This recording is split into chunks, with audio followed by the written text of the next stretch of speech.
चैव नरोत्तमं देवीं सरस्वतीं व्यासं ततो जयमुदीरयतं गुरुदिवाजालं गुरुं भैतेगिरिं यद्रूपात्तमहं वन्दे परमानन्दमाधवं निगमकल्पतरोर्गलितं फलं सुखमुखादं ध्रुवसंयुतं योगभागवतं रसमालयं रसिकाभिभावका ॐ व्यासं वसितनत्सारं सत्तपूर्णमकरवशं पराशरात्मजं वन्दे शिवतादन्तमूर्तिम् ॐ व्यासाय विष्णुरूपाय व्यासरूपाय विष्णुनमः वासिष्ठाय नमो नमः ॐ श्री परमात्मने नमः ॐ नमो भगवते वासुदेवाय।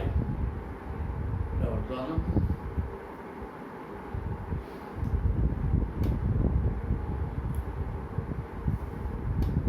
15 ଅଧ୍ୟାୟର ଗୋଟିଏ ସବୁ ଅକ୍ଷର ବାକି ଅଛନ୍ତି, ଗୋଟିଏ ଦିଗରେ ଗୋଟିକୁ ଆସିବା।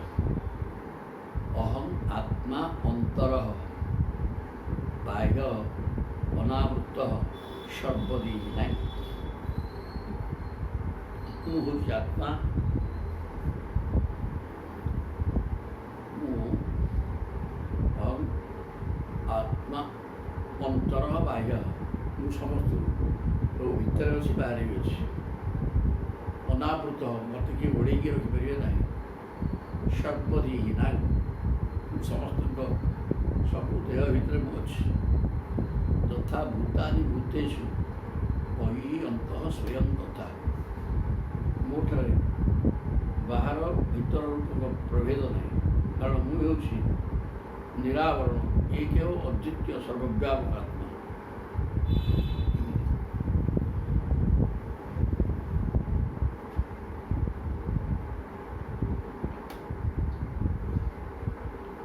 সকଳ ପ୍ରାଣୀଙ୍କର ବାହାରେ ଓ ଭିତରେ ସର୍ବତ୍ର ଯେପରି ପଞ୍ଚ ମହାଭୂତ ପରିବ୍ୟାପ୍ତ ହୋଇକି ରହିଛି, ମୁଁ ସେହିପରି ସମସ୍ତ ପ୍ରାଣୀଙ୍କ ଭିତରେ ଦ୍ରଷ୍ଟା ରୂପରେ ଏବଂ ବାହାରେ ଦୃଶ୍ୟ ରୂପରେ ରହିଛି। ଭିତରେ ଦ୍ରଷ୍ଟା, ବାହାରେ ଦୃଶ୍ୟ, ସବୁ ତ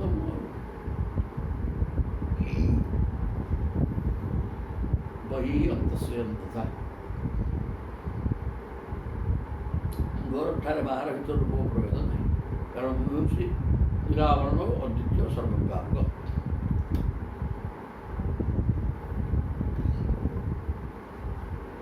ଭିତରେ ଦେଖୁଛି ସମସ୍ତ ଜଗତକୁ, ବାହାରେ ସମସ୍ତ ଜଗତ ହୋଇକିରି ଦ୍ରଷ୍ଟା ମୁଁ, ଦୃଶ୍ୟ ରୂପ ବି ମୁଁ। ଏତିକି କହିଲା ଜଗତର ଯାହା ଦେଖାଯାଉଛି ସେସବୁ ବି ମୁଁ। ଶ୍ରୀମଦ୍ ଭାଗବତ ମହାପୁରାଣେ ପାରମହଂସ୍ୟାଂ ସଂହିତାୟାଂ ଏକାଦଶ ସ୍କନ୍ଧେ 15 ଅଧ୍ୟାୟ, ତାପରେ 16 ଅଧ୍ୟାୟ ହେଲା ଷୋହଳ ଭଗବାନଙ୍କର ବିଭିନ୍ନ ବିଭୂତି ବର୍ଣ୍ଣନା। ଉଦ୍ଧବ ଉବାଚ ତୁ ବ୍ରହ୍ମ ପରମଂ ସାକ୍ଷାତ୍ ଅନାଦ୍ୟନ୍ତଂ ଉପାବୃତଂ ସର୍ବେଷାଂ ବିଭାବାନାଂ ତ୍ରାଣସ୍ଥିତ୍ୟବ୍ୟୟୋ ଭବଃ। ଭଗବାନ ଆପଣ ହେଉଛନ୍ତି ସ୍ୱୟଂ ପରମ ବ୍ରହ୍ମ, ଆପଣଙ୍କର ଆଦି ନାହିଁ କି ଅନ୍ତ ବି ନାହିଁ। ତ୍ୱଂ ବ୍ରହ୍ମ ପରମ ସାକ୍ଷାତ୍, ସାକ୍ଷାତ୍ ପରମ ବ୍ରହ୍ମ, ଅନାଦ୍ୟନ୍ତଂ ଅପାବୃତଂ, ଆପଣଙ୍କର ଆଦି ନାହିଁ ଅନ୍ତ ନାହିଁ, କିଏ ଆପଣଙ୍କୁ ଘୋଡ଼େଇକି ରଖିଦେବ ସେମିତି ନୁହଁ। ଆକାଶ ଦିହରେ କିଏ ଭାଡ଼ା ପକାଇଦେବ। ସର୍ବେଷାଂ ବିଭାବାନାଂ ତ୍ରାଣ ସ୍ଥିତ୍ୟବ୍ୟୟୋଦ୍ଭବ, ଆପଣ ହେଉଛନ୍ତି ଆବରଣ ରହିତ ଅଦ୍ୱିତୀୟ ତତ୍ତ୍ୱ, ସମସ୍ତ ପ୍ରାଣ ଓ ପଦାର୍ଥମାନଙ୍କର ଉତ୍ପତ୍ତି, ତ୍ରାଣ ସ୍ଥିତି ଅବ୍ୟୟ ଉଦ୍ଭବ, ସୃଷ୍ଟି ସ୍ଥିତି ବିନାଶର କାରଣ।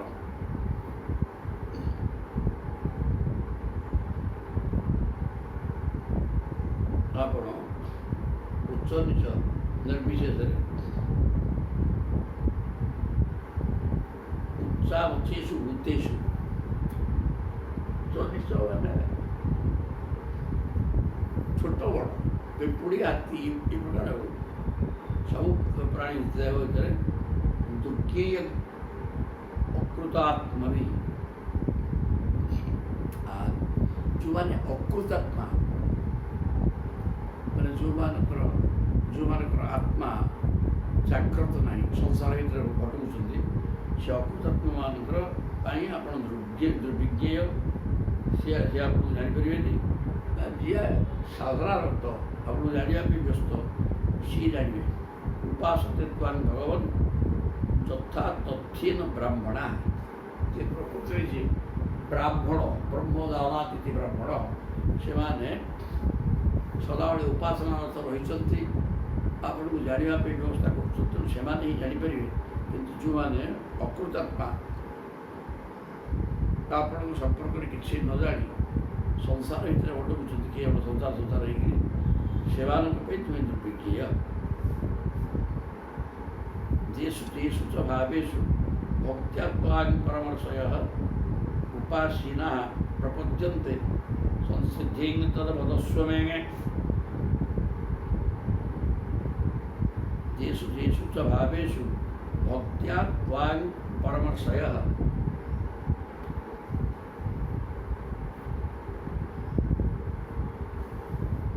ବଡ଼ ବଡ଼ ଋଷି ମହର୍ଷିମାନେ ଆପଣଙ୍କର ଯେଉଁ ରୂପ ତଥା ବିଭୂତିମାନଙ୍କର ଉପାସନା କରି ସିଦ୍ଧି ଲାଭ କରନ୍ତି, ଆପଣ ମୋତେ ତାହା କୁହନ୍ତି। ଯେଷୁ ତେଷୁ च ଭାବେଷୁ ଭକ୍ତ୍ୟା ତ୍ୱାଂ ପରମର୍ଷୟଃ। ପରମର୍ଷୟଃ ଶ୍ରେଷ୍ଠ ମୁନି ଋଷିମାନେ ଆପଣଙ୍କୁ ଭାବଭକ୍ତିର ସହ ଭକ୍ତି ଦ୍ୱାରା ଯେଉଁ ଯେଉଁ ଭାବରେ ପୂଜା କରନ୍ତି, ଭାବ ମାନେ ଭାବନା, ଆପଣଙ୍କୁ ଭାବନା କରନ୍ତି। ଗୋଟେ ରୂପ ଭାବନା କରିବେ ତ ସେ କେଉଁ ରୂପରେ ଆପଣଙ୍କୁ ଭାବନା କରନ୍ତି ଭକ୍ତି ଭାବର ସହିତ। ଉପାସୀନାଃ ପ୍ରପଦ୍ୟନ୍ତେ ଆପଣଙ୍କୁ ଉପାସନା କରିକି ପ୍ରାପ୍ତ ହୋଇଯାଉଛନ୍ତି। ସଂସିଦ୍ଧି ଭଲ ଭାବରେ ସିଦ୍ଧି ପ୍ରାପ୍ତ ହେଉଛନ୍ତି, ସେ କଥା ମୋତେ କହ। କେଷୁ କେଷୁ च ଭାବେଷୁ ଗୀତା ବି ସେୟା କହିଛନ୍ତି। କେଉଁ କେଉଁ ଭାବରେ ମୁଁ ଆପଣଙ୍କୁ ପୂଜା କରିବି, ଅର୍ଜୁନ କହିଛନ୍ତି। କିଏ ମଧ୍ୟ ସେୟା କହୁଛନ୍ତି। ଯେଉଁ ଯେଉଁ ଭାବରେ ଋଷିମାନେ ଆପଣଙ୍କୁ ଚିନ୍ତନ କରିକି ସିଦ୍ଧି ଲାଭ କରୁଛନ୍ତି, ମୋତେ କହ, ମୁଁ ସେଇ ଭାବରେ ଆପଣଙ୍କୁ ପୂଜା କରିବି। ଗୂଢ଼ ଚରସି ଭୂତାତ୍ମା ଭୂତାନାଂ ଭୂତଭାବନଃ ନତ୍ୱାଂ ପଶ୍ୟନ୍ତି ଭୂତାନି ପଶ୍ୟନ୍ତଂ ମୋହିତାନ୍ତେ। ଗୂଢ଼ ଚରସି ଭୂତାତ୍ମା, ଆପଣ ସକଳ ଭୂତର ଆତ୍ମା ସ୍ୱରୂପ, ଆପଣ ଗୋପନୀୟ ଭାବରେ ବିଚରଣ କରୁଛନ୍ତି। ତ କିଏ ଆପଣ କିଛି ଜାଣିପାରୁନାହାନ୍ତି। ଭୂତାନାଂ ଭୂତ ଭାବନଃ,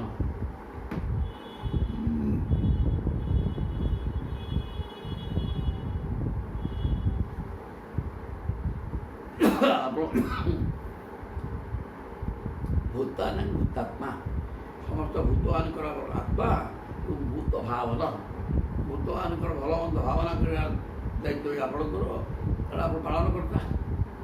ନତ୍ୱାଂ ପଶ୍ୟନ୍ତି ଭୂତାନି, ଆପଣଙ୍କୁ କୌଣସି ଭୂତ କେହି ଆପଣଙ୍କୁ ଦେଖିପାରୁନାହାନ୍ତି। ପଶ୍ୟନ୍ତଂ ମୋହିତାନ୍ତେ,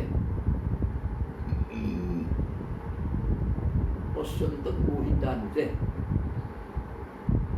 ସେମାନେ ଆପଣଙ୍କୁ ଦେଖିପାରନ୍ତି ନାହିଁ।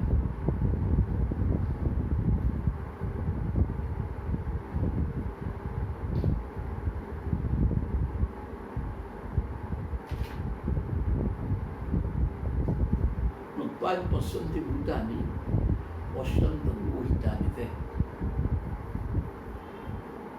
ସଂସାରକୁ ଦେଖିକିରି ଏ ପ୍ରକାର ମୋହଗ୍ରସ୍ତ ହୋଇକି ରହିଯାଇଛନ୍ତି ଯେ ସେ କେହି ଆପଣଙ୍କୁ ଠିକ୍ ଭାବରେ ଜାଣିପାରୁନାହାନ୍ତି।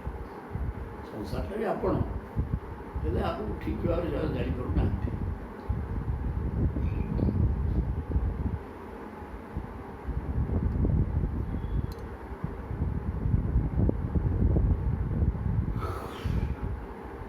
ଯାହା କାଷ୍ଟ ଭୂମୌ ଦିବି ବୈରସାୟଂ ବିଭୂତୟଃ ଦୀକ୍ଷୁ ମହାବିଭୂତେ ତାହା ମह्यम आख्याहि अनुभावितास्ते नमामिते तीर्थ पदांगि पद्मम।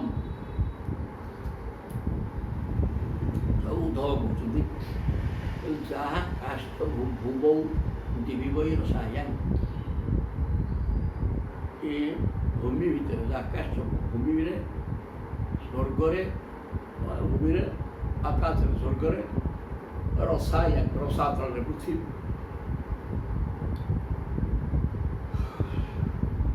ସ୍ୱର୍ଗ ମର୍ତ୍ତ୍ୟ ପାତାଳ ତିନି ଭୁବନରେ ଯାହା କିଛି ଅଛି ଦିଗ ଦିଗରେ ଆପଣଙ୍କ ପ୍ରଭାବରେ ସମ୍ପନ୍ନ ହୋଇ ଯେଉଁ ସବୁ ବିଭୂତି ରହିଛି ବିଭୂତୟ ଦୀକ୍ଷୁ ମହାବିଭୂତେ ଆପଣ ମହାବିଭୂତି ପତି ବିଭୂତିମାନଙ୍କର ମାଲିକ।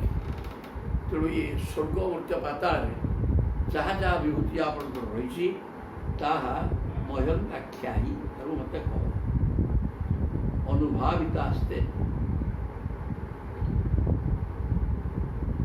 ତୀର୍ଥମାନଙ୍କୁ ବି ତୀର୍ଥ ନମାମିତେ ତୀର୍ଥ ପଦାଙ୍ଘି ପଦ୍ମମ୍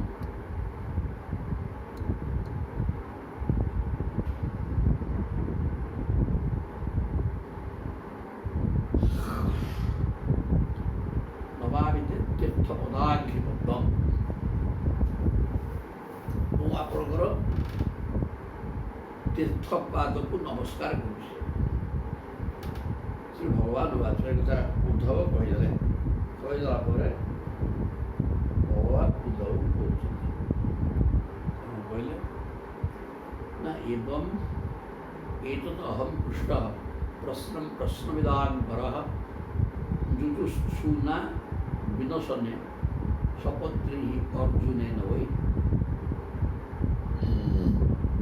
ଏବଂ ଏତତ୍ ଅହଂ ପୃଷ୍ଟଃ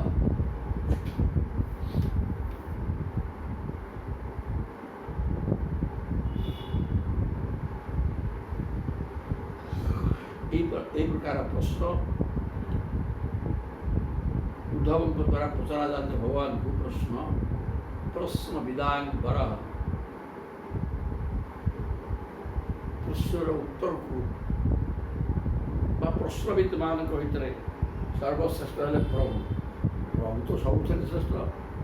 ତେଣୁ ପ୍ରଶ୍ନ ପଚାରିବା ବେଳେ ଶ୍ରେଷ୍ଠ ପ୍ରଶ୍ନର ଉତ୍ତର ଦେବାରେ ଶ୍ରେଷ୍ଠ ସବୁର ଶ୍ରେଷ୍ଠ ହେଉଛନ୍ତି ଭଗବାନ।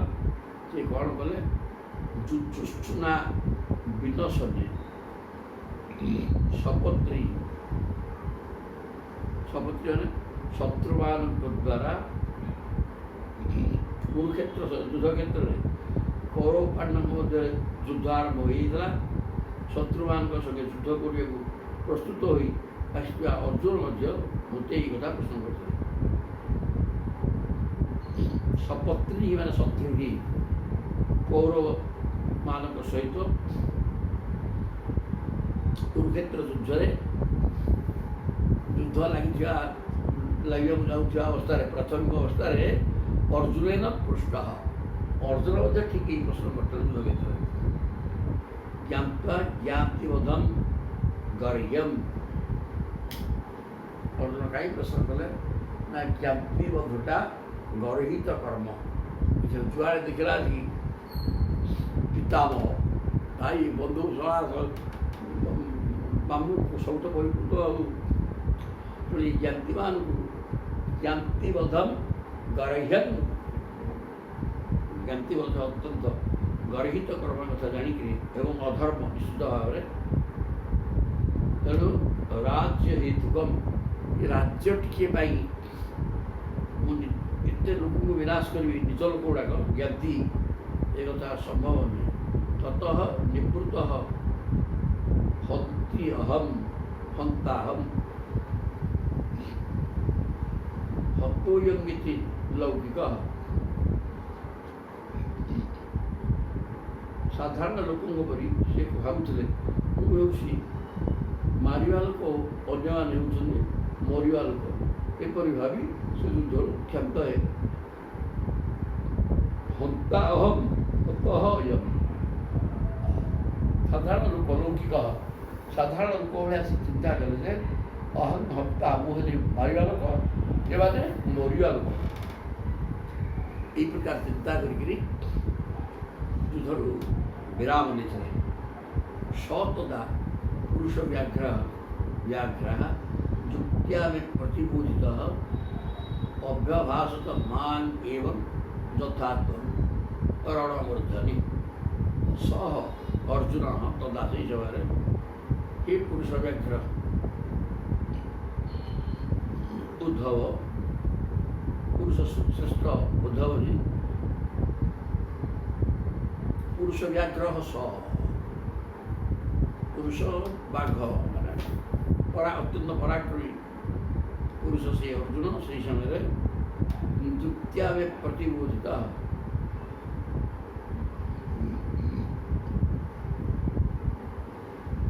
ସେହି ରଣଭୂମିରେ ହିଁ ମୁଁ ବହୁ ପ୍ରକାର ଯୁକ୍ତିସମ୍ମତ କଥା କହି ଅର୍ଜୁନକୁ ବୁଝେଇଥିଲି। ଅଭ୍ୟଭାସ ତମାଙ୍ଗେ ଯଥାତ୍ମ ରଣଭୂମି।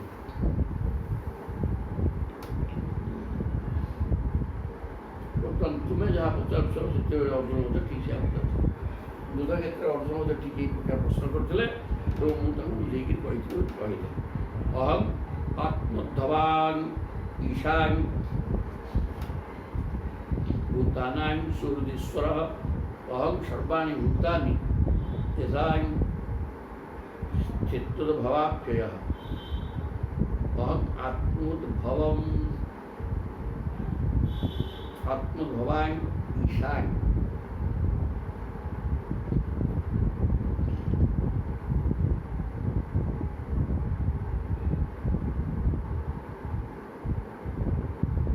आत्मोद्भव अभिशान भूतानां सुहृदीश्वरः अभिशान भूतानां आत्मोद्भव मोर माया द्वारा सृष्टि होता मोर शरीर भितर मोर माया द्वारा सृष्ट ये जो भूत सब 84 लक्ष जीवजंतु गुड़ाक सब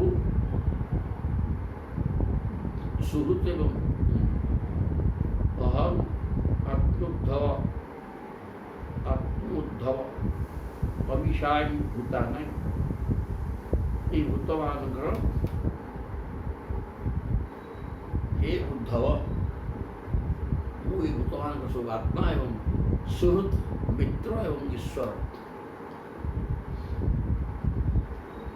अहं सर्वाणि भूतानि बहुत समस्त भूत तेषां स्थित भयाप्रिय एवं से भूत मानकर सृष्टि स्थिति विनाशर कारण सब भूत मानकर मुझे आत्मा सुहृद मान मित्र एवं भगवान अहम गतिमता कालः कलयतामहं गुणानां चाप्यहं साप्यं गुणोत्पत्तिको गुणाः अहम गतिमता गतिमान जो मैंने गति अच्छी जो मैंने गति कर गति करवा लोक मान गतिटा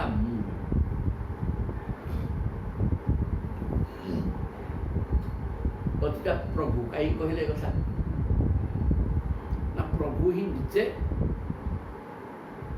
महाकाल महाकाल माने जी गतिशील काल ही गतिशील तो से महाकाल निजे तो प्रभु ना शक्तिशील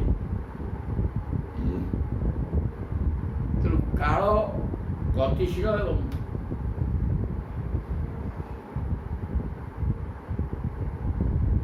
से कालर गति समस्त प्रभावित होती गति कर गतिमता गति ही से चाल बुल कर चलवा बुलवाटा मुझे कहीं मु अच्छी ता भितर बोली से चलुची बुलूसी मुना से जड़ मलाटा तेणु गतिमता गति ही काल कलयतामहम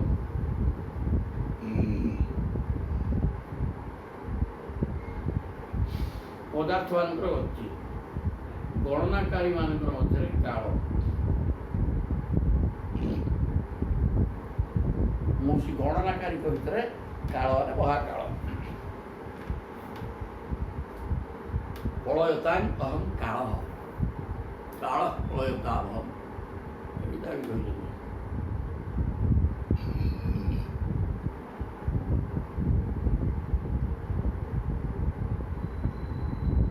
काल अहम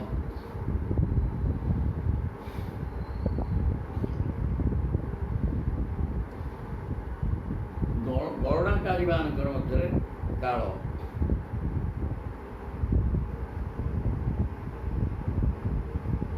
କଳୟତା କାଳ ଗଣନାକାରୀମାନେ ଗଣନା କରୁଛନ୍ତି କାଳକୁ ନେଇକିରି, ତେଣୁ ଗଣନାକାରୀଙ୍କର କାଳଟା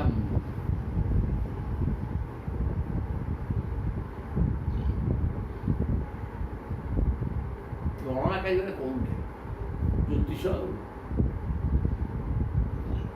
ଜ୍ୟୋତିର୍ବିଦମାନଙ୍କର ସେ କାଳକୁ ନେଇକି ତ ଦେଖନ୍ତି ପୂର୍ବଜନ୍ମରେ କ'ଣ ଥିଲା, ଏବେ କ'ଣ ହେବ, ଏବେ ଆଗକୁ କ'ଣ ଘଟିବ, ଏସବୁ କାଳ।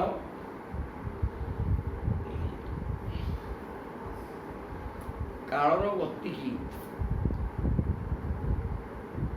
ଜ୍ୟୋତିଷଶାସ୍ତ୍ର ମାଧ୍ୟମରେ କାଳର ପ୍ରତ୍ୟେକ ବ୍ୟକ୍ତିବିଶେଷ ପାଇଁ ସମୟ କ'ଣ କରିବାକୁ ଚାହୁଁଛି, ଏଇଟା ଜ୍ୟୋତିଷଶାସ୍ତ୍ର ପାଠ। ତେଣୁ ସେ ଆଗକୁ ସମୟ କ'ଣ କରିବାକୁ ଚାହୁଁଛି, ସେ କାଳର ସୂଚକ ତାହା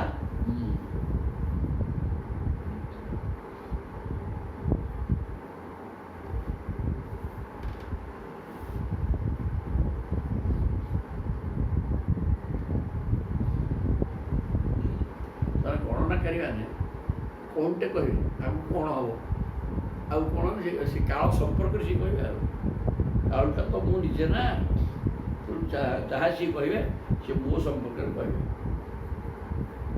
ଗୁଣାନାଂ ଚାପ୍ୟହଂ ସାମ୍ୟମ୍, ଗୁଣମାନଙ୍କ ଭିତରେ ମୁଁ ସାମ୍ୟ ଗୁଣ।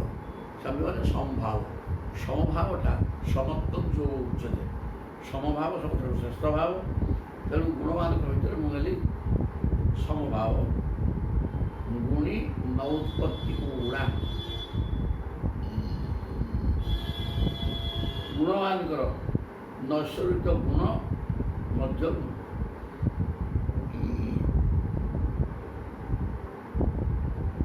ଗୁଣମାନ ବ୍ୟକ୍ତିମାନଙ୍କର ନୈସର୍ଗିକ ଗୁଣ ମଧ୍ୟ, ଯେଉଁମାନେ ଗୁଣବାନ ବ୍ୟକ୍ତି ସେମାନଙ୍କର ଗୁଣଟା ବି ଯେତେ ଭଲ ଜିନିଷ ସେ ହେଲେ ପ୍ରଭୁ ହିଁ ଗୁଣବାନ, ପ୍ରଭୁ ହିଁ ଗୁଣବାନ। ଏବଂ ପ୍ରଭୁ ଚାହିଁଲେ ଜଣେ ସଦ୍ଗୁଣ ସମ୍ପନ୍ନ ହେବ। ତେଣୁ ଗୁଣବାନ ବ୍ୟକ୍ତିମାନଙ୍କର ଗୁଣଟା ନିଜେ ପ୍ରଭୁ, ଅର୍ଥାତ୍ ପ୍ରଭୁଙ୍କର ସେ ହେଲେ ବିଭୂତି। ପ୍ରଭୁଙ୍କ କୃପାରୁ, ପ୍ରଭୁ ଚାହିଁବାରୁ ଆମ ପାଖରେ ଯାହା ପାଖରେ ଯାହା ବି ସଦ୍ଗୁଣ ରହିଛି ତାହା ପ୍ରଭୁଙ୍କ ଆଶୀର୍ବାଦ। ତେଣୁ ଗୁଣୀ ବ୍ୟକ୍ତିମାନଙ୍କର ଗୁଣର ପ୍ରଦାତା ମୁଁ ନିଜେ। ଗୁଣି ନାହିଁ ଅବ୍ୟହଂ ସୂତ୍ରମ୍ ମହତାଂଶ ମହାନହଂ। ମୁଁ ହେଉଛି ଗୁଣମାନଙ୍କର କ୍ଷୋଭରୁ ଉତ୍ପନ୍ନ ହୋଇଥିବା କ୍ରିୟାଶକ୍ତିର ପ୍ରଧାନ ସୂତ୍ର।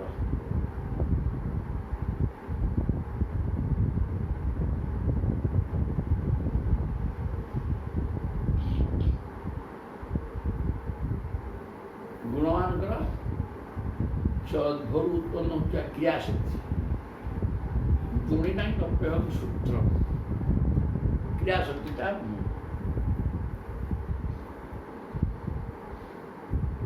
ମହତାଂଶ ମହାନହ। ତିନି ଗୁଣ କ୍ଷୁବ୍ଧ ହେଇକି ତ ସଂସାର ହେଉଛି। ତେଣୁ ତିନି ଗୁଣକୁ କ୍ଷୁବ୍ଧ କରୁଛନ୍ତି ମହାକାଳ।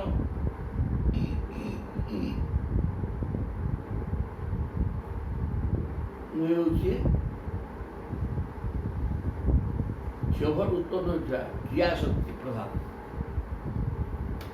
ସୂତ୍ରାତ୍ମା। ତିନି ଗୁଣ କ୍ଷୁବ୍ଧ ହେଲା ପରେ କ୍ରିୟାଶକ୍ତିଯୁକ୍ତ ସୂତ୍ରାତ୍ମାଟି ମୁଁ।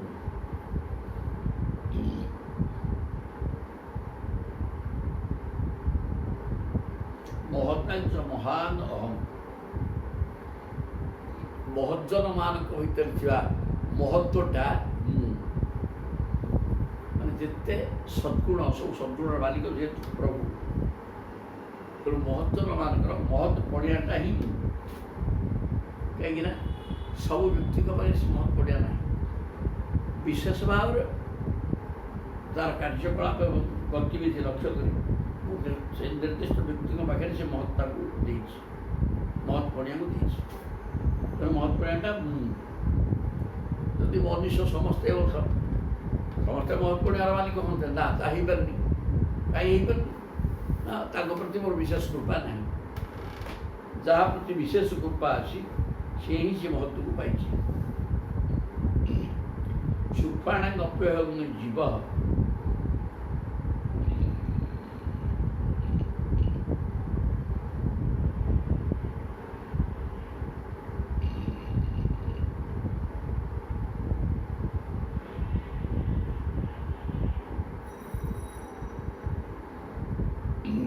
ସୂକ୍ଷ୍ମ ବସ୍ତୁମାନଙ୍କ ଭିତରେ ମୁଁ ହେଉଛି ଜୀବ, ଜୀବାତ୍ମା। ଜୀବାତ୍ମା ସୂକ୍ଷ୍ମ ବସ୍ତୁ, ସୂକ୍ଷ୍ମ ବସ୍ତୁ ଭିତରେ ମୁଁ ଜୀବାତ୍ମା। ଦୁର୍ଜୟାନା ଅହଂ ମନ।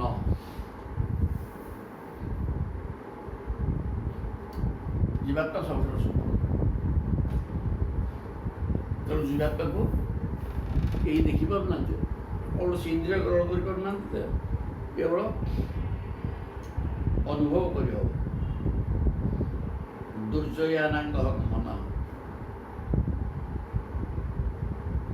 ଯେତେ ଦୁର୍ଜୟ ଅଛନ୍ତି, ଜୟ କରିହେଉନି ଯେଉଁମାନେ ଅଛନ୍ତି, ତାଙ୍କ ଭିତରେ ସର୍ବଶ୍ରେଷ୍ଠ ଦୁର୍ଜୟ ହେଉଛି ମନ। ମନଟି ପ୍ରଭୁ ହେଉଛନ୍ତି ଦୁର୍ଜୟ, ତ କେହି ଜୟ କରିପାରିବେ ନାହିଁ।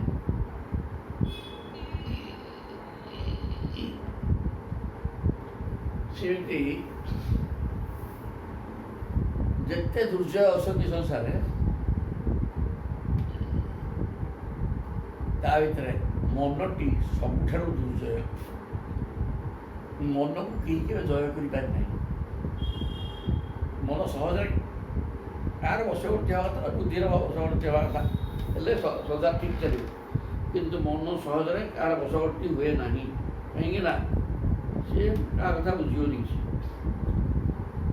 ଆଉ ମୁଁ ବି ଦୁର୍ଜୟ ମାନେ, ପ୍ରଭୁ ନିଜେ ଅଜୟ। ମୁଁ ଯେହେତୁ ଅଜୟ, ମନଟା ସେଥିପାଇଁ ଯେତେ ଅଜୟ ଅଛନ୍ତି ତା ଭିତରେ ମୁଁ ହେଲି ମନ। କାହିଁକି? ମନକୁ କେହି ଜୟ କରିପାରିବେନି। ଯେ ମୋତେ ଯେମିତି ଜୟ କରାଯାଇପାରୁନି, ମୋତେ କେହି ଜୟ କରିପାରୁନାହାନ୍ତି।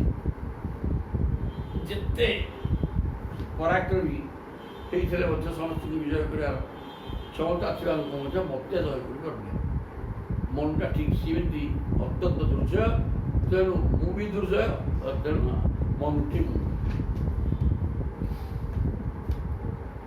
ହିରଣ୍ୟଗର୍ଭ ବେଦାନାଂ। ବେଦମାନଙ୍କ ଭିତରେ ଅଭିବ୍ୟକ୍ତି ସ୍ଥାନ ହିରଣ୍ୟଗର୍ଭ। हिरण्यगर्भ माने ब्रह्मा। हिरण्यगर्भ वेदा नहीं, वेद माने जाणिबा विषय। जाणिबा विषय मान भीतर मुझे हिरण्यगर्भ ब्रह्मा। ब्रह्मा उनको समस्त जानिबा दरकार, कहीं से सृष्टिकर्ता।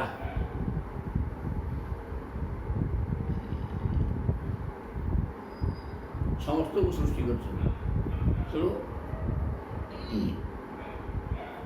वेदाना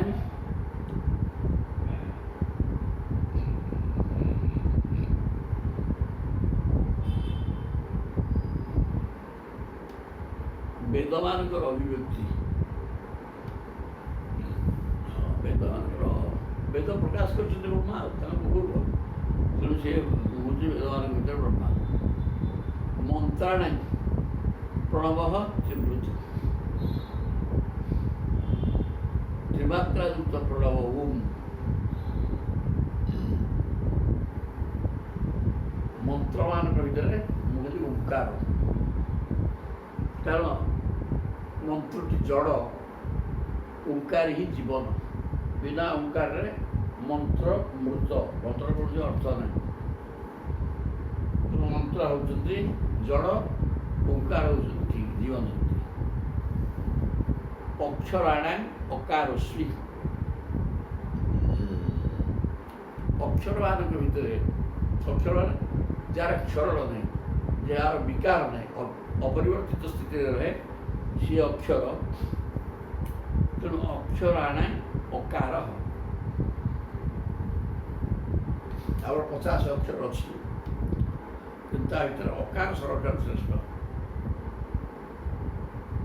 ସେ କହିଲେ ଅକ୍ଷରମାନଙ୍କ ଭିତରେ ଅକାରଟି ଶ୍ରେଷ୍ଠ, କାରଣ ପ୍ରତ୍ୟେକ ଅକ୍ଷର ଭିତରେ ଯେ ଅକାର ଅଛି, ଅକାର ଥିବାରୁ ସେ ଅକ୍ଷର ପ୍ରକାଶିତ ହୋଇପାରୁଛି।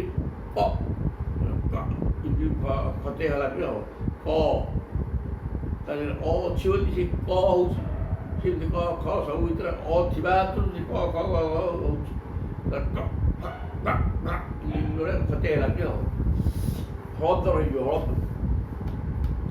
ତେଣୁ ଅକ୍ଷରମାନଙ୍କ ଭିତରେ ମୁଁ ହେଉଛି ଅକାର।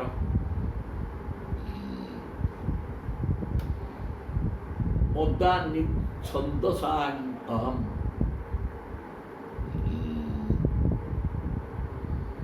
ଛନ୍ଦମାନଙ୍କ ଭିତରେ ମୁଁ ହେଉଛି ତ୍ରିପଦା ଗାୟତ୍ରୀ।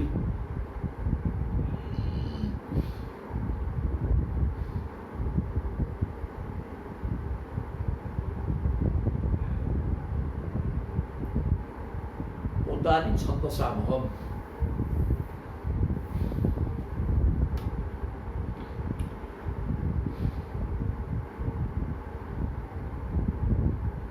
ଛନ୍ଦମାନଙ୍କ ମଧ୍ୟରେ ହେଉଛି ତ୍ରିପଦା ଗାୟତ୍ରୀ। ଛନ୍ଦମାନଙ୍କ ଭିତରେ ଗାୟତ୍ରୀ ଛନ୍ଦଟି ଇନ୍ଦ୍ରୋ ସର୍ବଦେବାନାଂ। ଦେବତାମାନଙ୍କ ଭିତରେ ମୁଁ ହେଉଛି ଇନ୍ଦ୍ର। ପ୍ରଭୁ ତ ସବୁଠୁ ଯେତେ ଶ୍ରେଷ୍ଠ ବସ୍ତୁ ସବୁ ଶ୍ରେଷ୍ଠ ଉପରେ ଶ୍ରେଷ୍ଠ ହେଲା ପ୍ରଭୁ ନା। ତେଣୁ ଦେବତାମାନଙ୍କ ଶ୍ରେଷ୍ଠ ଯେହେତୁ ଇନ୍ଦ୍ର, ଆଉ ମୁଁ ଯେହେତୁ ସମସ୍ତଙ୍କର ଶ୍ରେଷ୍ଠ, ସେ ତେଣୁ ଯେତେ ଶ୍ରେଷ୍ଠ ଜିନିଷ ସେଠି ମୁଁ। ଆଉ ତେଣୁ ଦେବତାମାନଙ୍କ ଭିତରେ ଇନ୍ଦ୍ର ଶ୍ରେଷ୍ଠ, ଆଉ ମୁଁ ତ ସମସ୍ତଙ୍କ ଭିତରେ ଶ୍ରେଷ୍ଠ। ତେଣୁ ମୁଁ ହିଁ ସେ ଇନ୍ଦ୍ରଟି। ଆଉ ବସୁନାଙ୍କ ଅସ୍ମି ହବ୍ୟ ବାଟେ। ବସୁମାନଙ୍କ ମଧ୍ୟରେ ମୁଁ ହେଉଛି ହବ୍ୟ ବାଟେ। ଅଷ୍ଟବସୁଙ୍କ ମଧ୍ୟରେ ମୁଁ ହେଲି ଅଗ୍ନି।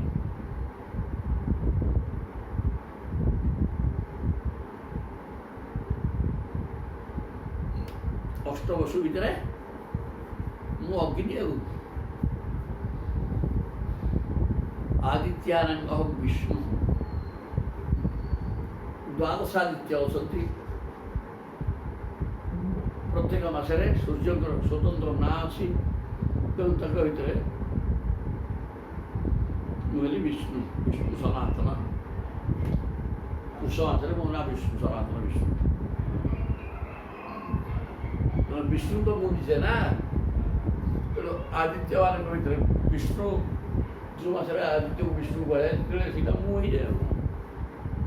ମୁଁ ହିଁ ବିଷ୍ଣୁ। ଆଦିତ୍ୟାନାଂ ବିଷ୍ଣୁ ରୁଦ୍ରାଣାଂ ନୀଳଲୋହିତା। ରୁଦ୍ର ହେଲେ ଏକାଦଶ। ଏ ଏକାଦଶ ରୁଦ୍ର ଭିତରେ ନୀଳଲୋହିତ ଜଣେ ଅଛନ୍ତି। ନୀଳଲୋହିତ ହେଲେ ଶିବଙ୍କ ନାଁ।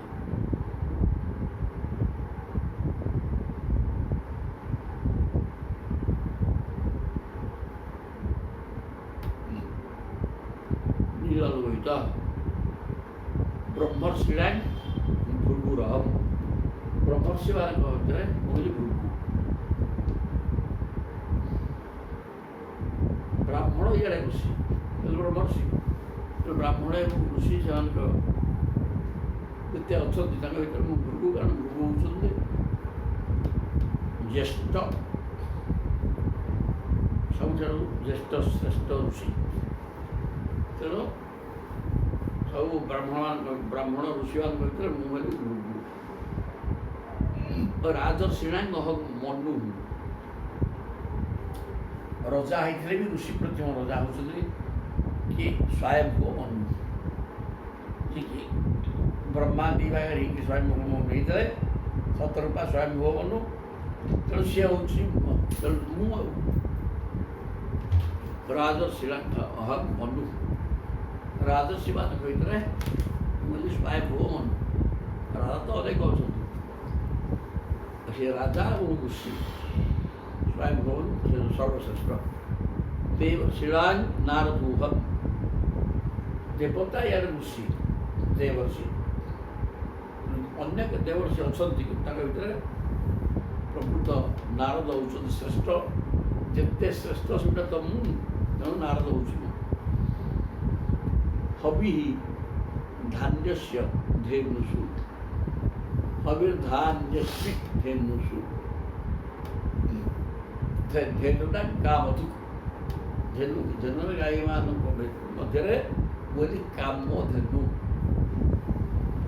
ଧେନୁ ମାନେ ଯାହାକୁ ଦୋହନ କରିକିରି ଆମେ ସାର ବସ୍ତୁକୁ ପାଉଛେ, କିନ୍ତୁ କାମ ଖାଲି କ୍ଷୀର ଟିକେ। କାମଧେନୁ କିନ୍ତୁ ସମସ୍ତ କାମନା ପୂର୍ଣ୍ଣ କରିଦିଅନ୍ତି। ଆଉ ପ୍ରଭୁ ହେଉଛନ୍ତି ସବୁଠାରୁ ଶ୍ରେଷ୍ଠ। ତେଣୁ ଧନ୍ୟମାନଙ୍କ ଭିତରେ ସର୍ବଶ୍ରେଷ୍ଠ ଧନ ହେଲେ କାମଧେନୁ। ଆଉ ପ୍ରଭୁ ତ ସମସ୍ତଙ୍କ ଭିତରେ ଶ୍ରେଷ୍ଠ କାମଧେନୁ ସିଏ ଆଉ କାମଧେନୁ ଧେନୁ ନା ଅସ୍ମି କାମଧେନୁ। ଏଠି ହବିର୍ଧାନି କରୁଛନ୍ତି। ସିଦ୍ଧେଶ୍ୱରାଣେ କପିଳ ସିଦ୍ଧ ମୁନି ଯେତେକ ଅଛନ୍ତି, ମାନେ ସାଧନା କରିକି ସିଦ୍ଧି ଲାଭ କରୁଛନ୍ତି, ତାଙ୍କ ଭିତରେ ମୁଁ କପିଳ। କପିଳ ହେଲେ ସାକ୍ଷ୍ୟ ଶାସ୍ତ୍ର ରଚୟିତା ସିଦ୍ଧ ପୁରୁଷ। ତେଣୁ ଋଷିମାନଙ୍କ ଭିତରେ ମୁଁ କପିଳ। ସୁପର୍ଣ୍ଣୌହଂ ପତତ୍ରିଣାଂ ଯେତେ ପକ୍ଷୀ ଅଛନ୍ତି ସେ ପକ୍ଷୀମାନଙ୍କ ଭିତରେ ମୁଁ ହେଲି ସୁପର୍ଣ୍ଣ ମାନେ ଗରୁଡ଼।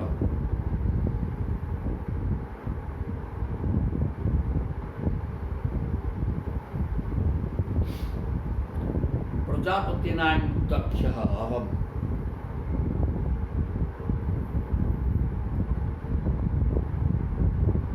ପକ୍ଷୀ ତ ଅନେକ ଅଛନ୍ତି, କିନ୍ତୁ ତା ଭିତରେ ଗରୁଡ଼ ଯିଏକି ଭଗବାନ ବୋହିକି ନେଉଛନ୍ତି, ତାଙ୍କଠାରୁ କମ୍ ଶକ୍ତି ସମ୍ପନ୍ନ ସେ ନୁହନ୍ତି। ତେଣୁ ସେ ପ୍ରଭୁ କହୁଛନ୍ତି ମୁଁ ଶିବି ଆଉ ସର୍ବଶ୍ରେଷ୍ଠ ପକ୍ଷୀ ଆଉ ପ୍ରଜାପତି ନାହିଁ ଦକ୍ଷ। ପ୍ରଜାପତି ଅନେକ ଅଛନ୍ତି, ତା ଭିତରେ ଦକ୍ଷ ପ୍ରଜାପତି। ଦକ୍ଷ ବୋଇଲେ କ'ଣ? ସମସ୍ତ କାର୍ଯ୍ୟ କରିବାରେ ସେ ସିଦ୍ଧ ହସ୍ତ, ସିଏ ଦକ୍ଷ। ତେଣୁ ମୁଁ ଏତେ ବଡ଼ ଜଗତର ସ୍ରଷ୍ଟା ଏବଂ ଯେତେ ଯିଏ ଦକ୍ଷ ଅଛନ୍ତି ତାଙ୍କ ଭିତରେ ସର୍ବଶ୍ରେଷ୍ଠ ଦକ୍ଷ ମୁଁ। ଯଦି ଦକ୍ଷ ହେଇକି ଜଣେ ପ୍ରଜାପତି କିଏ ଅଛି, ସେ ଦକ୍ଷଟି ମୁଁ ଆଉ ପିତୃଣାଙ୍ଗ ଅର୍ଜମା। ପ୍ରଜାପତି ଦକ୍ଷ ପିତୃଗଣଙ୍କ ଭିତରେ ଅର୍ଜମା ଦ୍ୱିତୀୟୋତ୍ତର। ପିତୃପୁରୁଷ ଭିତରେ ମୁଁ ଅର୍ଜମା। ମାଂ ବିଦ୍ଧୁ ଉଦ୍ଧବ ଦୈତ୍ୟାନାଂ ପ୍ରହ୍ଲାଦଂ ଅସୁରେଶ୍ୱରଂ। हे ଉଦ୍ଧବ ମୋତେ ଦୈତ୍ୟମାନଙ୍କ ମଧ୍ୟରେ ଅସୁରେଶ୍ୱର ପ୍ରହ୍ଲାଦ ଜାଣ। ଦୈତ୍ୟମାନଙ୍କ ଭିତରେ ପ୍ରହ୍ଲାଦ ସର୍ବଶ୍ରେଷ୍ଠ। କାହିଁକିନା ଅନ୍ୟ କେହି ହେଲେ କାହାର ଧର୍ମଜ୍ଞାନ ନାହିଁ କି ମୋତେ ଜାଣିବାର ପ୍ରଶ୍ନ ନାହିଁ। ତେଣୁ ଯିଏ ମୋତେ ଜାଣିପାରିଛି ମୋର ସର୍ବଶ୍ରେଷ୍ଠ ଭକ୍ତ ହିସାବରେ ଜଗତ ବିଦିତ, ମୋତେ ଯିଏ ଠିକ୍ ଭାବରେ ଜାଣିଛି ସିଏ ହିଁ ମୁଁ, ମୋ ଭକ୍ତ ହିଁ ମୁଁ। ତେଣୁ ପ୍ରହ୍ଲାଦଟି ମୁଁ ଆଉ ପ୍ରହ୍ଲାଦ ଚାଶ୍ରୀ ଦୈତ୍ୟାନାଂ। ଗୀତା କହିଛନ୍ତି ଦୈତ୍ୟାନାଂ ପ୍ରହ୍ଲାଦ ମାଂ ଉଦ୍ଧବ ଦୈତ୍ୟାନାଂ ପ୍ରହ୍ଲାଦ ଅସୁରେଶ୍ୱର ସୋମ ନକ୍ଷତ୍ରୌଷଧିନାଂ। ଚନ୍ଦ୍ରଗନା ଔଷଧି ସୋ ନିଶାପତି। ଔଷଧର ମାଲିକ ଚନ୍ଦ୍ର, କାରଣ ଚନ୍ଦ୍ର କିରଣରେ ଅମୃତ ଅଛି ଏବଂ ସେ ଅମୃତଟା ଚନ୍ଦ୍ର କିରଣରୁ ରାତିରେ ବୃକ୍ଷମାନେ ସଂଗ୍ରହ କରିକି ଔଷଧୀୟ ଗୁଣକୁ ବଢ଼ାଉଛନ୍ତି। ତେଣୁ ସୋମମ୍ ନକ୍ଷତ୍ର ମାନେ ଯାହାର ବିନାଶ ନାହିଁ, ନକ୍ଷତ୍ର ସେ ନକ୍ଷତ୍ରମାନଙ୍କ ଭିତରେ ଚନ୍ଦ୍ର ହେଉଛନ୍ତି ସର୍ବଶ୍ରେଷ୍ଠ ଏବଂ ଔଷଧୀମାନଙ୍କର ମାଲିକ। ନକ୍ଷତ୍ର ମିନ୍ସ ବିନାଶ ନାହିଁ। ନକ୍ଷତ୍ର ମିନ୍ସ ବିନାଶ ନାହିଁ। ସେ ନକ୍ଷତ୍ର ମିନିଂ ମାନେ ବିନାଶ, ଯେ ବିନାଶ ନୁହେଁ। ନା, କ୍ଷତ ମାନେ ବିନାଶ, ଏଇଟା କ୍ଷତ ହେଇଗଲା। ନକ୍ଷତ୍ର ନକ୍ଷତ୍ର ଧନେଶମ୍ ଯକ୍ଷ ରକ୍ଷତା। ଯକ୍ଷ ଏବଂ ରାକ୍ଷସମାନଙ୍କ ଭିତରେ ମୁଁ ହେଲି ଧନେଶ ମାନେ କୁବେର ରାଜ ଧନାଧ୍ୟକ୍ଷ। କୁବେରଙ୍କ ନା ଧନାଧ୍ୟକ୍ଷ, ତ ଧନର ମାଲିକ ସିଏ। ତେଣୁ କରିକି ଯକ୍ଷ ଏବଂ ରାକ୍ଷସମାନଙ୍କ ଭିତରେ ସେ କୁବେର ହେଲେ ଯକ୍ଷ ରାକ୍ଷସମାନଙ୍କର ପତ୍ନୀ ବା ରାଜା ମାଲିକ। ତେଣୁ ଯେତେ ଯକ୍ଷ ରାକ୍ଷସ ଅଛନ୍ତି ତାଙ୍କ ଭିତରେ ମୁଁ କୁବେର, କାରଣ ସମସ୍ତଙ୍କ ଭିତରେ ଶ୍ରେଷ୍ଠ ସିଏ। ଇଏ ତ ମୁଁ ହେବା କଥା। ଐରାବତ ଗଜେନ୍ଦ୍ରାଣାଂ, ଗଜେନ୍ଦ୍ର ଗଜ ତ ଅନେକ ଅଛନ୍ତି, ଗଜେନ୍ଦ୍ର ମାନେ ହାତୀ। ସେ ଗଜେନ୍ଦ୍ରମାନଙ୍କ ଭିତରେ ମୁଁ ହେଲି ଐରାବତ। କାରଣ ଐରାବତ ହେଲେ ସମୁଦ୍ର ମନ୍ଥନରୁ ବାହାରିଥିଲେ ଧଳା ହାତୀ, ଚାରି ଦାନ୍ତିଆ, ଏବଂ ତାକୁ ଇନ୍ଦ୍ର ରଖିଲେ। ତେଣୁ ସେ ଐରାବତ ହାତୀ ହେଉଛନ୍ତି ସର୍ବଶ୍ରେଷ୍ଠ, ଯିଏ ଇନ୍ଦ୍ରଙ୍କୁ ବସେଇକିରି ବୁଲଉଛନ୍ତି, ସର୍ବଶକ୍ତି ସମ୍ପନ୍ନ। ତେଣୁ ସେ ହାତୀଟି ଜାତସାଂ ବରୁଣମ୍ ପ୍ରଭୁ ଜାତାଛି ଜଳଦନ୍ତବ। ଜଳଦନ୍ତମାନଙ୍କ ଭିତରେ ମୁଁ ବରୁଣ, ଜଳରେ ରହୁଥିବା ଜୀବମାନଙ୍କ ଭିତରେ ବରୁଣଟି ମୁଁ। କାରଣ ବରୁଣ ହେଲେ ଜଳ ଦେବତା। ତେଣୁ ଜଳରେ ରହୁଥିବା ଜୀବମାନଙ୍କ ଭିତରେ ବରୁଣ ହେଲେ ଶ୍ରେଷ୍ଠ। ତପତାଂ ଧିମତାଂ ସୁवर्ज्यं ମନୁଷ୍ୟାଣାଂ ଚ ଭୂପତିଂ।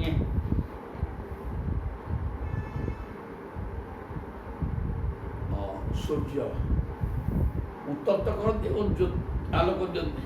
ଆଲୋକ ଏବଂ ଉତ୍ତାପ ଦେଉଥିବା ଯେତେ ବସ୍ତୁ ଅଛନ୍ତି, ଯେଉଁ ଜିନିଷ ଏଠି ଅଛି, ତାରକା,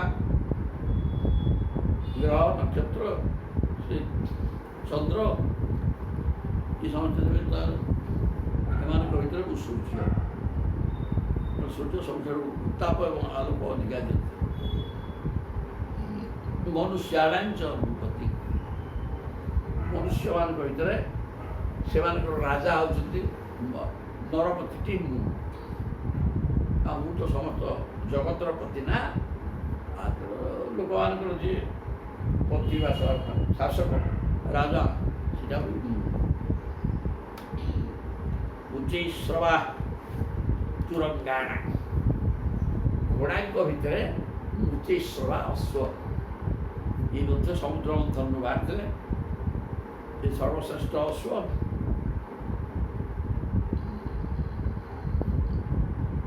ଘୋଡ଼ା ଭିତରେ ମୁଁ ହେଲି ଉଚ୍ଚୈଶ୍ରବା।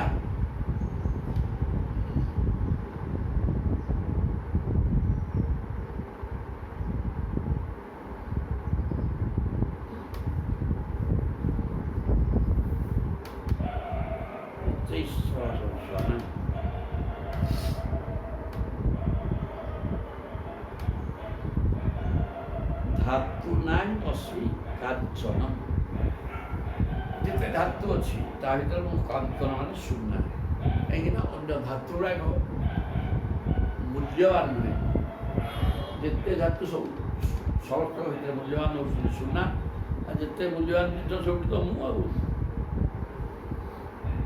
କାରଣ ମୁଁ ହେଲି ଦୁର୍ମୂଲ୍ୟ। ଆଉ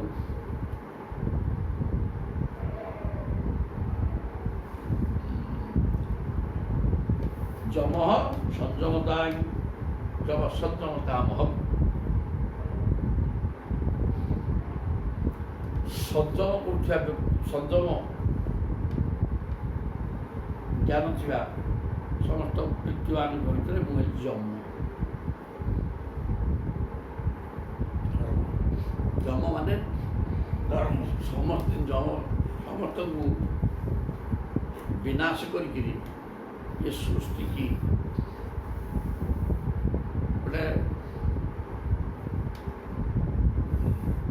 ସୁରକ୍ଷିତ ରଖୁଛି। କାହିଁକିନା ସୃଷ୍ଟିଟା ବଢ଼ି ବିସ୍ତାର ହେଇଗଲେ ଗୋଟେ ଗୋଟେ ଜାତିର ଜୀବ ରହିବାକୁ ସ୍ଥାନ ମିଳିବ, ଆଉ ଏଇଠି ଟିକିଏ ରହିବେ କେମିତି? ତେଣୁ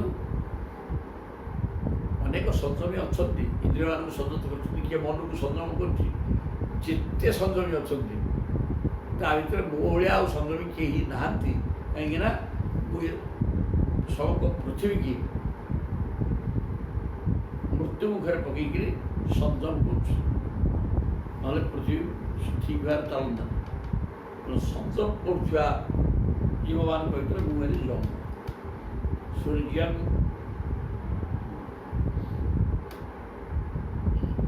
ସାହମ୍ ସର୍ପାଣାଂ ଅସ୍ମି ବାସୁକି। ସାପ ଭିତରେ ମୁଁ ହେଲି ବାସୁକି।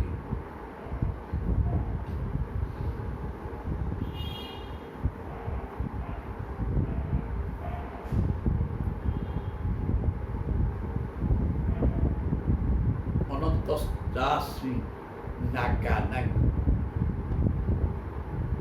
ସାପ ଗୋଟେ କୁହାଯାଇଛି, ଗୋଟେ ନାଗ କୁହାଯାଇଛି। ଏଇଟା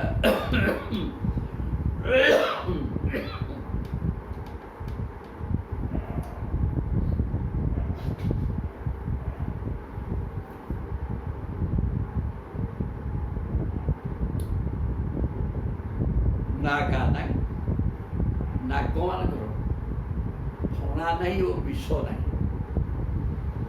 ଯାହାର ଫଣା ନାହିଁ ବିଷ ନାହିଁ, ଆମ ଲୋକ ବ୍ୟବହାର ଠିକ୍ ଉଲ୍ଟାଟା। ଆମେ ଯାହାର ଫଣା ଅଛି ଏବଂ ଭୟଙ୍କର ବିଷ ତାକୁ ଆମେ ନାଗ କହୁଛେ, କିନ୍ତୁ ଶାସ୍ତ୍ର ସିଦ୍ଧାନ୍ତ ନାଗର ଫଣା ନାହିଁ କି ବିଷ ନାହିଁ, ସେ ହେଲା ନାଗ। ହେ ଧାମଡ଼ା, ସିଏ ପାଣି ଧଣ୍ଡା, ଏଇସବୁ ଗୁଡ଼ାକ ଇଏ ହେଲେ ନାଗ। ଆଉ ସର୍ପ ହେଲେ ଯାହାର ଫଣା ଅଛି ଏବଂ ବିଷ ବି ଅଛି। ତେଣୁ ସର୍ପମାନଙ୍କ ଭିତରେ ମାନେ ଫଣା ଥିବା ହେଲା ବାସୁକି।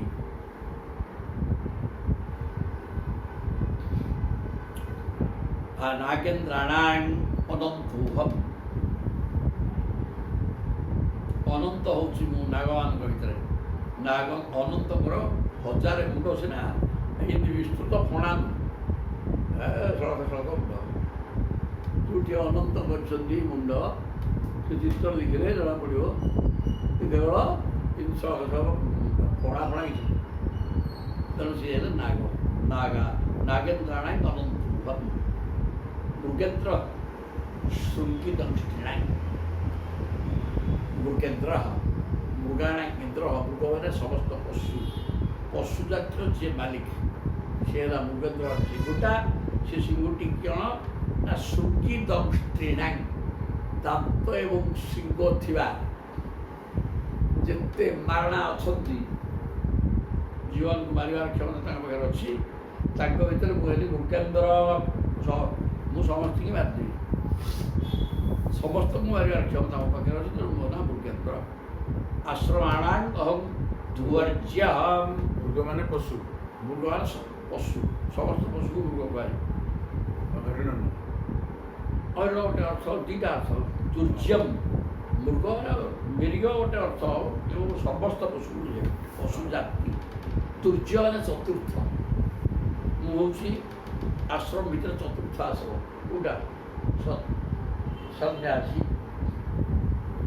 ସନ୍ନ୍ୟାସୀ ଆଶ୍ରମ ହେଲେ କେମିତି? ବ୍ରହ୍ମଚର୍ଯ୍ୟ, ଗାର୍ହସ୍ଥ୍ୟ, ବାନପ୍ରସ୍ଥ, ସନ୍ନ୍ୟାସ। ସନ୍ନ୍ୟାସ ଆଶ୍ରମ ସର୍ବଶ୍ରେଷ୍ଠ ଆଶ୍ରମ। 4ଟା ଆଶ୍ରମ, 4 ଆଶ୍ରମ ଭିତରେ ମୁଁ ହେଲି ସନ୍ନ୍ୟାସ ଆଶ୍ରମ। ଆଶ୍ରମାଣାଂ ଅହଂ ଧ୍ୱର୍ଯ୍ୟଃ। ବର୍ଣ୍ଣାନାଂ ପୃଥୁଃ ଅନଘାଃ। ବର୍ଣ୍ଣ ଗୋଟେ ଅଛି। ବର୍ଣ୍ଣ କ'ଣ? 4ଟା। ବ୍ରାହ୍ମଣ, କ୍ଷତ୍ରିୟ, ବୈଶ୍ୟ, ଶୂଦ୍ର। ଏ 4 ବର୍ଣ୍ଣ ଭିତରେ କହିଲେ ହେ ଅନହ କି ନିଷ୍ପାପ ଉଦ୍ଧବ, ମୁଁ ହେଉଛି ପ୍ରଥମ ବର୍ଣ୍ଣ। ପ୍ରଥମ ବର୍ଣ୍ଣ କିଏ? ନା ବ୍ରାହ୍ମଣ। ବ୍ରାହ୍ମଣ ପ୍ରଭୁ କେମିତି ହେଲେ ନା ବ୍ରହ୍ମ ଜାନାତି ବ୍ରାହ୍ମଣ, ଯିଏ ବ୍ରହ୍ମ ଜାଣିଛି ସେ ବ୍ରାହ୍ମଣ। ଆଉ ବ୍ରହ୍ମବିତ୍ ବ୍ରହ୍ମୈବ ଭବତି, ସେ ବ୍ରହ୍ମ ଜାଣିଛି ତ ନା ହଁ, ତାହେଲେ ଯିଏ ବ୍ରହ୍ମବିତ୍ ସିଏ ହିଁ ବ୍ରହ୍ମ, ଯିଏ ବ୍ରହ୍ମବେତ୍ତା ସିଏ ବ୍ରହ୍ମ। ଆଉ ତେଣୁ ବ୍ରାହ୍ମଣଟା ସୁନ୍ଦର କଥା। ଆମ ବର୍ଣ୍ଣନା ତୀର୍ଥାନାଂ ଶ୍ରୁତସାଂ ଗଙ୍ଗା, ସ୍ରୋତ ଆକାରରେ ବହି ଯାଉଥିବା ତୀର୍ଥମାନଙ୍କ ଭିତରେ ମୁଁ ଗଙ୍ଗା। ନଦୀ ଅନେକ ଅଛନ୍ତି ନା ହଁ, ସିଏ କାହିଁକି ତୀର୍ଥ ହଉନାହାନ୍ତି? ସ୍ରୋତ ଜଳ ପ୍ରବାହ, ବହିକି ଯାଉଥିବା ଜଳକୁ ନଦୀ କୁହାଯାଏ। ତା ଭିତରେ ସମସ୍ତ ନଦୀ ତୀର୍ଥ ନୁହନ୍ତି। ମୁଁ ତୀର୍ଥ କାହିଁକି ନା ତୀର୍ଥପାଦ ମୋ ଠାରୁ ସେ ବାହାରିଛନ୍ତି। ମୋ ପାଦ ହେଲା ତୀର୍ଥ, ତ ସେ ତୀର୍ଥ ପାଦକୁ ଧୋଇକିରି ଯାଉଥିବା ହେତୁ ଯେତେ ପ୍ରବହତା ଜଳସ୍ରୋତ ରହିଛି ନଦୀ ଆଗରେ ହୋଇକି ଯାଉଛନ୍ତି, ତା ଭିତରେ ମୁଁ ହେଲି ତୀର୍ଥ ଗଙ୍ଗା। ତୀର୍ଥାନାଂ ସ୍ରୋତସାଂ ଗଙ୍ଗା, କାରଣ ମୋ ପାଦ ଧୋଇକି ସେ ଯାଉଛନ୍ତି। ସମୁଦ୍ର ସରସାମହଂ, ଯେତେ ସର ମାନେ ପୋଖରୀ ଅଛି, ଟିକେ ଟିକେ ପୋଖରୀ ଅଛି, ତା ଭିତରେ ସବୁଠୁ ବଡ଼ ହେଲା କିଏ ନା ସମୁଦ୍ର। ଯେଉଁଟା ଯିଏ ଅନନ୍ତ ଏବଂ ଅସୀମ ସେଟା ତ ମୁଁ ନା ହଁ, ପୋଖରୀ ଗୁଡ଼ାକ ସୀମା ସରହଦ ଅଛି, ସେଟା ମୁଁ କେମିତି ଦେବି? ତେଣୁ ଜଳାଶୟମାନଙ୍କ ଭିତରେ ମୁଁ ହେଉଛି ଅନନ୍ତ ସମୁଦ୍ର। ସମୁଦ୍ରର ଅନ୍ତ ନାହିଁ, ମୋର ଅନ୍ତ ନାହିଁ। ସେ ଉଠି ଅଟ ଯେ ମୁଁ ହିଁ। ତାପରେ ଆୟୁଧାନାଂ ଧନୁ ଅହମ୍, ଯେତେ ଅସ୍ତ୍ର ଅଛି ତା ଭିତରେ ମୁଁ ହେଲି ଧନୁର୍ଧାରୀମାନଙ୍କ ମଧ୍ୟରେ ଆୟୁଧାନାଂ ଧନୁ, ଅସ୍ତ୍ରଶସ୍ତ୍ର ଭିତରେ ମୁଁ ହେଲି ଧନୁଟା। ତ୍ରିପୁରଘ୍ନ ଧନୁସ୍ୱତା, ଧନୁର୍ଧାରୀମାନଙ୍କ ଭିତରେ ମୁଁ ହେଲି ଶିବ ଶଙ୍କର। ତ୍ରିପୁରଘ୍ନ, ତିନି ପୁରକୁ ବିନାଶ କରିଥିବା ଶିବ ଶଙ୍କର ହେଉଛି ଧନୁ। ଯେତେ ଧନୁ ଧରିଛନ୍ତି ରାମ ଶସ୍ତ୍ରଭୂତାମହ,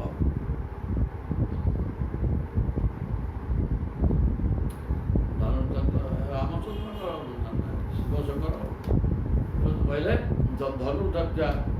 ଧନୁର୍ଧାରୀମାନଙ୍କ ଭିତରେ ମୁଁ ହେଲି ଶିବ ଶଙ୍କର। ହଉ ତ୍ରିପୁରଘ୍ନ ଜ୍ୟେଷ୍ଠାନାଂ ଅସ୍ମି ଅହଂ ମେରୁ, ମୁଁ ହେଉଛି ନିବାସ ସ୍ଥାନମାନଙ୍କ ମଧ୍ୟରେ ସୁମେରୁ ପର୍ବତ। ବାସସ୍ଥାନ ଭିତରେ ମୁଁ ହେଲି ମେରୁ ପର୍ବତ। ବାସସ୍ଥାନ ମୁଁ ହେଉଛି ନିବାସ ସ୍ଥାନମାନଙ୍କ ମଧ୍ୟରେ ସୁମେରୁ।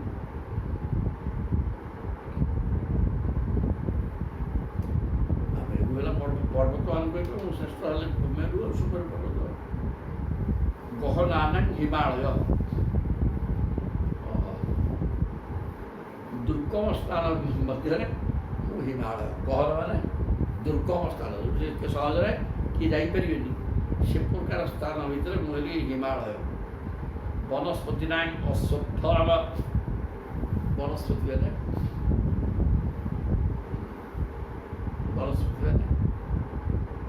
ଯିଏ ଫୁଲ ନଥାଇକି ଫଳ ହେଇଯାଏ। ବର ଓସ୍ତ ଏଗୁଡ଼ାକ ବନସ୍ପତି। ଫୁଲ ଅଛି କି ଫଳ, ସେ ଫୁଲ କ'ଣ ତା ଭିତରେ ଥାଏ, କିନ୍ତୁ ବାହାରକୁ କିଛି ନାହିଁ। ତେଣୁ ବନସ୍ପତି ନାଇଁ ଅଶ୍ୱତ୍ଥ, ବନସ୍ପତି ଭିତରେ ମୁଁ ହେଲି ଅଶ୍ୱସ୍ଥ ବୃକ୍ଷ। ଅଶ୍ୱସ୍ଥ ସର୍ବବୃକ୍ଷାଣାଂ, ବୃକ୍ଷ ଭିତରେ ମୁଁ ଅଶ୍ୱସ୍ଥ ହେଲି। ଗୀତାରେ ମଧ୍ୟ କହିଛନ୍ତି ଅଶ୍ୱସ୍ଥ ସବୁଠାରୁ ଦୀର୍ଘାୟୁ, ତାର ବିନାଶ ନାହିଁ। ପବନ ହେଇକି ଉପୁଡ଼ି ପଡ଼ିଲେ ସେ ମରିବାର ପ୍ରଶ୍ନ ନାହିଁ। ଅଶ୍ୱସ୍ଥ ଅର୍ଥ ଶୁଖିକିରି ମରିଗଲା, ଇଟା ସହଜରେ କିଏ ଦେଖିନି। ତେଣୁ ସିଏ ଚିରସ୍ଥାୟୀ ହେଇଥିବା ହେତୁ ମୁଁ ହେଲି ନିତ୍ୟ ତେଣୁ ମୁଁ ଅସ୍ୱସ୍ଥ ସେଇଆ। ତେଣୁ ବନସ୍ପତି ଭିତରେ ମୁଁ ଅସ୍ୱସ୍ଥ। ମୁଁ ସଧିରାଗ କମ୍ ଜବ ଶସ୍ୟମାନଙ୍କ ମଧ୍ୟରେ ଜବ ଧାନ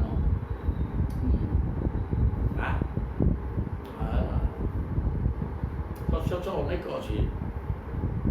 ଧାନ ମୁଗ ବିରି ମାଣ୍ଡିଆ କୋଳଥ ସବୁ ତ ଚଣା। କିନ୍ତୁ ତା ଭିତରେ ଇଏ କ'ଣ ନା ଜବ ଧାନ। ଧ୍ୱଜାଂ ବଶିଷ୍ଠୋହମ୍ ବସି ହିଁ ବଶିଷ୍ଠ। ବଶିଷ୍ଠ କ'ଣ? ବସି ମାନେ ଯିଏ ଇନ୍ଦ୍ରକୁ ବସା କରିକି ରଖିଛନ୍ତି। ତେଣୁ ଯେତେ ପୁରୋହିତ ଅଛନ୍ତି ତାଙ୍କ ଭିତରେ ପୁରୋଧ୍ୱଜାଂ ବଶିଷ୍ଠୋହମ୍ ମୁଁ ହେଲି ବଶିଷ୍ଠ। କାହିଁକିନା ସେ ସମ୍ପୂର୍ଣ୍ଣ ଇନ୍ଦ୍ରିୟ ବିଜେତା। ବ୍ରହ୍ମାଙ୍କର ମାନସ ପୁତ୍ର ଆଉ ଇନ୍ଦ୍ରିୟ ବିଜେତା ସ୍ୱୟଂ ସେ ରାମଚନ୍ଦ୍ରଙ୍କର ପୁରୋହିତ ବା ମନ୍ତ୍ରୀ ସବୁ ହୋଇଥିଲେ। ରଘୁବଂଶ ସୂର୍ଯ୍ୟବଂଶର। ତେଣୁକରି ସିଏ ବଶିଷ୍ଠଟି ଯିଏ ମୋର ପୁରୋହିତ ମନ୍ତ୍ରୀ ମନ୍ତ୍ରଣାଦାୟକ। ସେ ମୋଠୁ କିନ୍ତୁ କମ୍ ବ୍ରହ୍ମିଷ୍ଠାନାଂ ବୃହସ୍ପତି ବୃହତାପତି ହିଁ ବୃହସ୍ପତି। ଯେତେ ବୃହତ ଅଛନ୍ତି ତାଙ୍କର ମାଲିକ ହେଲେ ବୃହସ୍ପତି। ବୃହତ କିଏ ସେ? କେବଳ ମୁଁ। ବ୍ରହ୍ମ ପଦାର୍ଥ ହେଉଛନ୍ତି ସର୍ବବୃହତ ଅନନ୍ତ ଅଶିବ। ତେଣୁ ଯେତେ ବୃହତ ଆଉ ବୃହତ୍ତମାନଙ୍କର ପତି ହେଲେ ବୃହସ୍ପତି। ତେଣୁ ସେଠି ମୁଁ ଆଉ ବ୍ରହ୍ମିଷ୍ଠାନାଂ ବୃହସ୍ପତି। ବ୍ରହ୍ମିଷ୍ଠମାନଙ୍କ ଭିତରେ ମୁଁ ବୃହସ୍ପତି। ସ୍କନ୍ଦୁହମ୍ ସେନାନ୍ୟାଂ ଅଗ୍ରଣ୍ୟଂ ଭଗବାନ ଅଜଃ। ସ୍କନ୍ଦୁହମ୍ ସର୍ବସେନାନୀ। ସେନାନୀ ସେନାପତି। ଯେତେ ସେନାପତି ଅଛନ୍ତି ତାଙ୍କ ଭିତରେ ମୁଁ ହେଉଛି ସ୍କନ୍ଦ ମାନେ କାର୍ତ୍ତିକେୟ।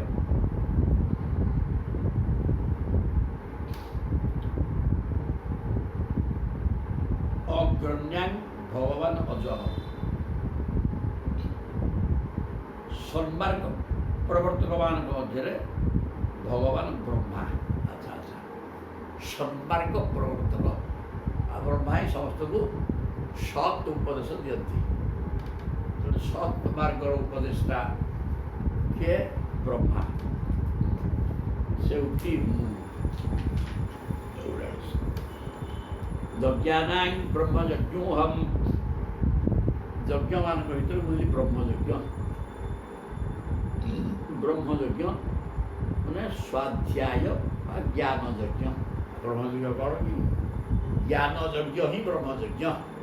ତେଣୁ ସେ ଜ୍ଞାନ ଯଜ୍ଞଟି ମୁଁ। କାହିଁକି ନା ମୁଁ ତ ବ୍ରହ୍ମ ପଦାର୍ଥ ସବୁଠାରୁ ଶ୍ରେଷ୍ଠ। ତେଣୁ ବ୍ରହ୍ମଯଜ୍ଞ ହିଁ ମୁଁ ନିଜେ। ଆଉ ବୃତ୍ତିନାଂ ଅବିହିଂସନମ୍। ବ୍ରତମାନଙ୍କ ମଧ୍ୟରେ ଅହିଂସା ବ୍ରତ।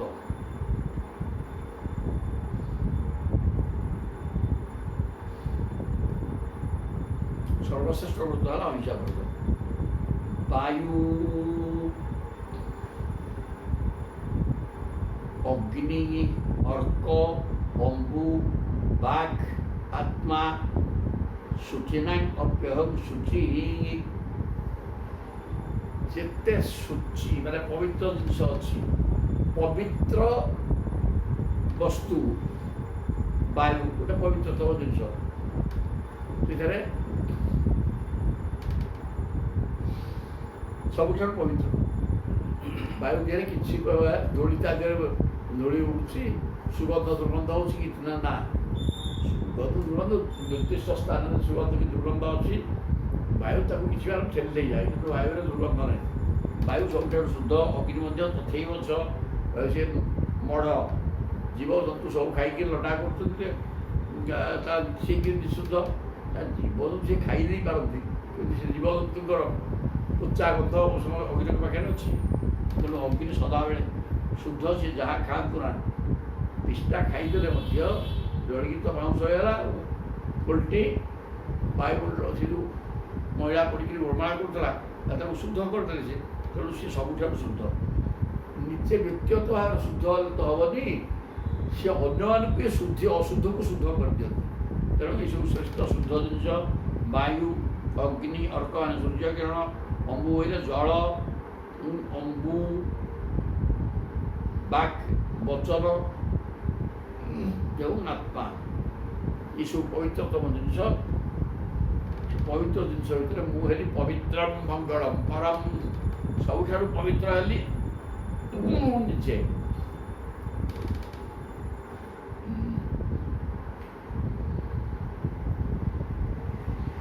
ଯୋଗୀନାଂ ଆତ୍ମସଂବୋଧ, ଯେତେ ଯୋଗୀ ଅଛନ୍ତି ତାଙ୍କ ଭିତରେ ମୁଁ ହେଲି ଆତ୍ମାଙ୍କୁ ରୁନ୍ଧିକି ରଖିବା ଲୋକ।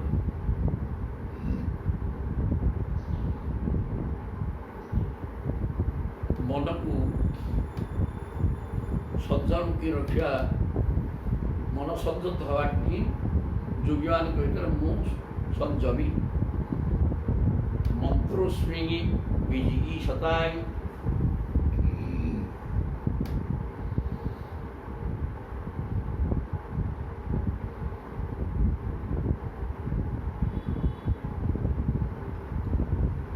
ମନ ଭିତରେ ଗୁପ୍ତ ହୋଇ ରଖିବା ମନ୍ତ୍ରଣା ମୁଁ।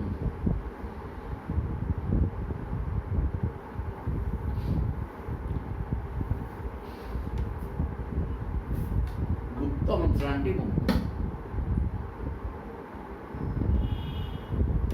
ପ୍ରଭୁ ତ ନିଜେ, ପ୍ରଭୁ ନିଜେ ଗୁହ୍ୟ, ଗୋପନୀୟ ତଥ୍ୟ ହେଲା ପ୍ରଭୁଙ୍କ ତଥ୍ୟ। ତେଣୁ ଯେତେ ଗୁପ୍ତ, ସେ ଗୁପ୍ତ ଭିତରେ ମନ୍ତ୍ରୋସ୍ମି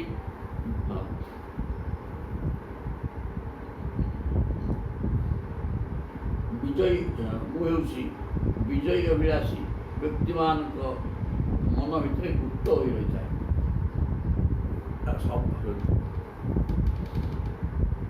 ବିଜିଗୀ ଶତାଂ, ଜିଣିବାକୁ ଇଚ୍ଛା କରୁଥିବା ବ୍ୟକ୍ତିମାନଙ୍କ ଭିତରେ ଗୁପ୍ତ ମନ୍ତ୍ରଣା ମୁଁ। ସେ ତ ନିଜେ ଗୁହ୍ୟ ଆଉ ଗହନ, ଗୁହ୍ୟ ମାନେ ଗୋପନୀୟ। ଆନ୍ୱୀକ୍ଷିକି କୌଶଳାନାଂ, ମୁଁ ହେଉଛି ଆତ୍ମ ଅନାତ୍ମ ସମ୍ବନ୍ଧୀୟ ସମସ୍ତ ଜ୍ଞାନ ଚର୍ଚ୍ଚା ମଧ୍ୟରେ ବ୍ରହ୍ମବିଦ୍ୟା। ବିକଳ୍ପ ଖ୍ୟାତିବାଦିନାଂ,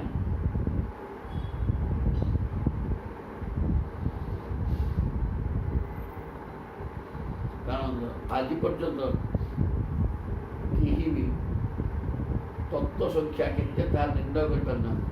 ମୁଁ ହେଉଛି ବିକଳ୍ପ ଖ୍ୟାତିବାଦିନାଂ।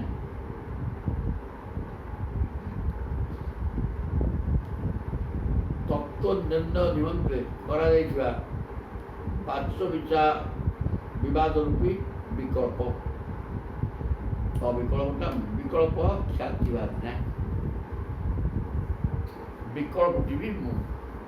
ଏମିତି ଶକ୍ତି ଯେଉଁ ବିକଳ୍ପ ଚିନ୍ତା, ବିକଳ୍ପ ଚିନ୍ତାଟି ବି ମୁଁ। ଏତିକିଟା ବିକଳ୍ପ ଚିନ୍ତା 24 ଶ୍ଲୋକରେ ରହିଛି। 24